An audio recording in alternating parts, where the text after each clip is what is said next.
Hello, population. Happy New Year, and welcome to Off the Rack. I'm Sal. And I'm Tiffany. We're going to do Star Wars number 26 from Jason Aaron and Salvador Larroca. This is a tale from Obi-Wan Kenobi's journal, which was teased in the beginning of the Marvel Star Wars run from Skywalker Strikes, which we did on back issues, which you can click that card over my head to check out. It's a full, long episode, but it's a lot of fun. Hopefully you'll enjoy it. It's a flashback story, which I know needed no context for. Nope. But thankfully, we have intimate knowledge of the previous 7 Star Wars movies, 8 Star Wars movies now, so we had some context for what was happening. Yeah. Unfortunately, given the plethora of Episode 1 references that took place in this story. Yeah. But that said, that aside, what'd you think of that story? It was... Alright, I like Jason Aaron. Obviously, he's writing Doctor Strange, so, like, I'm always, like, in his court. And I think he did a good job, especially with dialogue and making characters sound like themselves. This just felt like Aaron was like, I want to write a Yoda story, and I'm writing the current Star Wars, so how will I do that? I will strand Luke in the space and make him read a book, waiting for Yeah. light speed to charge up. It felt like, you've got, like, a favorite, like, series on Netflix or whatever, right?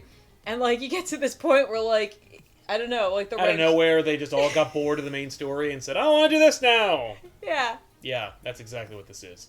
And it's part 1 of an ongoing story about Yoda, so get used to that. Right, and if then... you're really engrossed in like the story about what's going to happen to 3PO and R2-D2 rushing to rescue him. No, that'll be the B plot. Yeah, which is too bad, because I kind of more care about that than Yoda rescuing orphans. You know, I gotta tell you, either of them, I was like...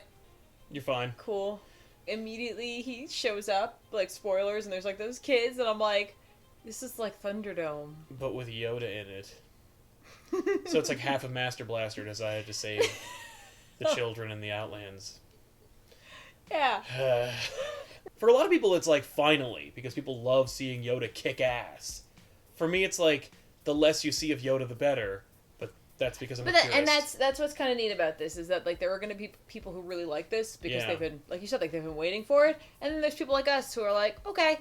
Honestly, I liked the handling of Yoda better than any of the incarnations I've seen of him since the original trilogy, because he doesn't use a lightsaber. Well, we don't know. That's what I liked about it. They literally left that section ambiguous. Yes. Because that way, people who like when he uses a lightsaber can fill it in with he used it. People who don't can fill it in with he doesn't. Right, but we don't see it. Obi-Wan shouldn't know the rest of this story. No!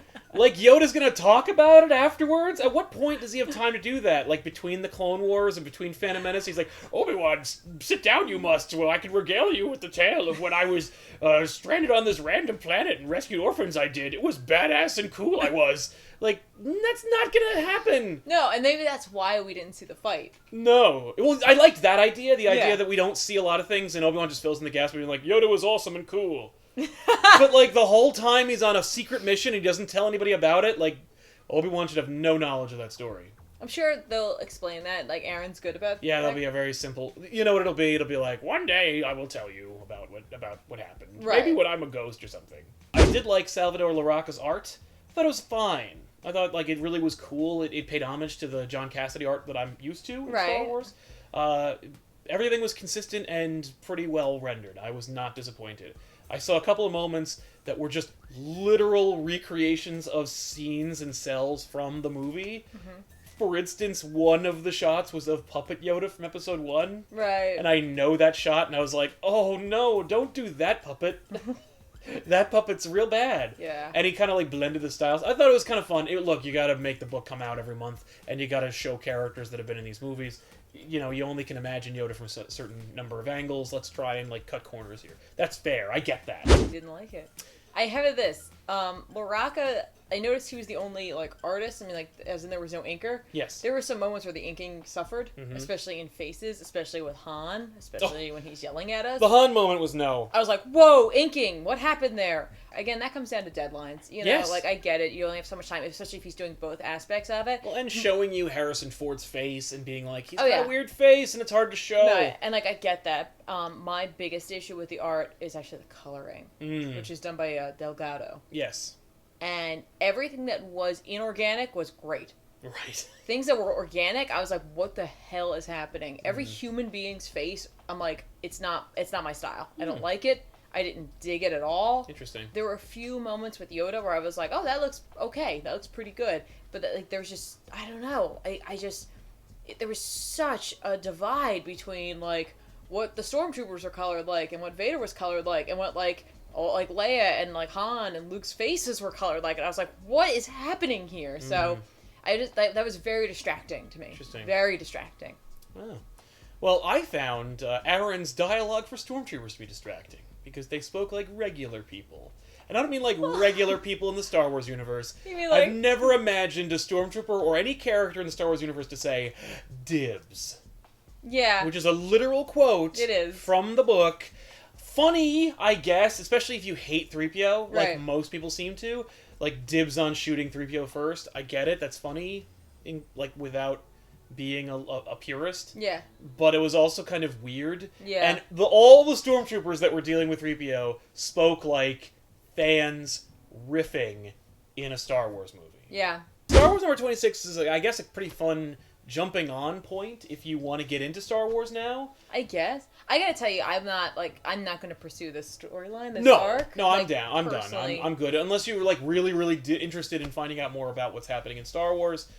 You know. It wasn't for me, and I know that. You Yeah. know, like I have this like Campbellian way of thinking about Yoda. Yes. In which I'm like, no, like he's another stage character. I don't need to know his backstory No, because I don't already want to know. watch him kick ass and take names. Right, like typically, if you hear anything like that, it's usually like a quick like this person did this. Like, you know what I mean? Like Yep. like when they talk about William Wallace. Yeah, exactly. Yeah, but, you're not sure half of it's made up or not. Right, exactly. But you typically don't see it. But that's just my way of looking into this. There are gonna be plenty of people who really like this. There are gonna be plenty of people who this is right up their alley, No and that's doubt. fine. But for me, I'm gonna wait. If I get back into Star Probably Wars, forever. well, who knows? Yeah. You never know. You never know. No, it's true. But I really liked the first trade that we did. So yeah. you know, like just for me right now, like I like Aaron and I have total faith in him. But like, I'm not just gonna get a book because he's writing it. No, that's a good Oh, point. he's still Brian K. Vaughan. Oh, yeah. What's funny is your allegiance to Brian K. Vaughan is almost accidental. I You're know. like, oh, I'll buy this. Oh, and I love it. Oh, and it's by Brian K. Vaughan. Like, who would have thought? But it really does look like you have just a slavish devotion to Vaughan. Does, but like I don't think I've ever bought anything just Because it has name on it? That's not true. There's one book. One book. Paper Girls. Paper Girls. That's it. That's the only book But- I bought because I was like, oh, Brian K. Vaughan Yeah. got this. But everything else has just been like, whoa, Yeah, whoops. It turns out I just love this guy. Yeah. Who'd have thought it? But speaking of books that are coming out that we should read, let's do some recommendations for titles that are coming out tomorrow and Wednesday that they can go pick up. Nice. I've got a number of recommendations for you guys this week. The first one is one that I kind of was really interested in, and the fact that Al Ewing's writing it makes me even more interested, and that's U.S. Avengers #1 with art by Paco Medina. This one features a host of characters that we haven't really seen too much of outside of their own titles or outside of any titles over the last year or so. But I'm interested to see how it goes, notwithstanding the whole gimmick of all the covers for all the 50 states and whatnot. It looks kind of fun, and honestly, I don't know what to expect at all, so I'm really looking forward to trying it out. Also, Al Ewing's doing it, and the dude is crushing it in the cosmic universe, so I'm looking forward to seeing how that's going. The next one, which I can't wait for, of course, is Superman #14, written by Peter J. Tomasi and Patrick Gleason, this time with art by Joe Prado and Ivan Rice. This takes the Superman story and carries it over to what I think is its big culmination point, not necessarily the ultimate culmination point that was started in DC Rebirth, but rather with the multiverse and with the incoming crisis, which I'm anticipating. I don't know if it's official or anything, but I'm looking forward to seeing if it's coming true. But man, a lot of speculation and fun and great ideas. Saw a preview page from the book recently that got me really jazzed for this title. So if you're not already on board for Superman, you've got to be picking up, because Superman by Peter J. Tomasi and Patrick Gleason is the definitive Superman title. It's so amazing, and it's totally worth picking up. Always a pleasure. Also, I want to do a quick addendum, because last week I said that Justice League vs. Suicide Squad was written by Jeff Johns. It's not. I don't know why I said that. I'm always thinking about Jeff Johns for some reason, but Joshua Williamson is writing that book, and he is fantastic. I don't know why I got that mixed up, by the way, because I was literally looking over it going, it's not Jeff Johns, it's Joshua Williamson, and then I sat down and just automatically said Jeff Johns. I think because he probably writes every major significant moment for DC over the last 5 or 6 years. But that said, Joshua Williamson is doing an amazing job, and regardless of the art, which in issue 2 is kind of a dip, I will say, the writing is spot on and really, really fun. Because of previous Off the Rack, where we did Champions number 3, I want to go ahead and recommend Champions number 4, written by Mark Waid, with art by Humberto Ramos. I was first introduced to the team there. I really enjoyed the book. I know it's not everyone's cup of tea, but it's something I'm very on board for, so I can't wait to see what's going on with number 4. Number 3 ended with like kind of a, oh no, what's going to happen? And they're promising that for this, some of the team members are going to get a little more revealed about like their true nature, essentially. Also, from Image, I get to recommend Saga again, number 41, written by Brian K. Vaughan, with art by Fiona Staples. Last week when we talked about it, it turns out there was a little bit of a color issue with the book that came out. And while they didn't actually pull the books, they did ask that comic book retailers not sell them in stores because of the fact that they felt like the book really suffered from it.